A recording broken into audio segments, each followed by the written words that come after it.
Greetings to all. This is Vaishnavi, Assistant Professor, IT Department from SNS College of Engineering. Now we are going to see about the directory structure in operating systems. First one, allocation methods. The main problem is how to allocate the space to these files so that disk space is utilized effectively and files can be accessed quickly. There are some major methods for allocating the disk space. First one is contiguous allocation, second one linked allocation, third one indexed allocations. First one, contiguous allocations. The contiguous allocation method requires each file to occupy a set of contiguous block on the disk.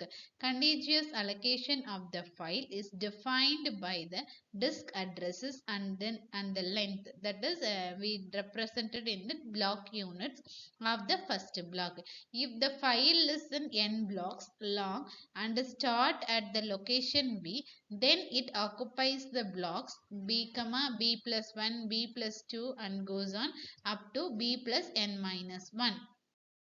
The directory entry for each file indicates the address of the starting block and the length of the area allocated for the file. Here we have the directory represented here. First one is file, next one is start, and then last one is length is represented. For the file count, we have this we started at that block 0 and the length of that file is count file is 2. Next, the disadvantages of this one is finding the space for the new file. Next one, determining how much space is needed for the file. Next allocation is linked allocation. Linked allocation solves all the problems of the contiguous allocation with the linked allocation. Each file is a linked list of the disk blocks. The disk blocks may be scattered anywhere on the disk. The directory contains the pointer to the first and the last blocks of the file. For example, a file of 5 blocks might start at a block 9, continue at the block 16 and then block 1 and block 14 and finally block 25. Next point, each block contains a pointer to the next block. These are not made available to the users. Then there is no external fragmentation with the linked allocation, and any free block on the free space list can be used to satisfy the request. The size of a file does not need to the declared when that file is created. A file can continue to grow as long as free blocks are available. Consequently, it is never necessary to compact the disk space. Here the represented as directory file name is zip start from the block 9 and ends at the block 25. Next one, disadvantages. It is used effectively only on the sequential access files and space required for the pointers. Third one is reliability. Next topic is file allocation table.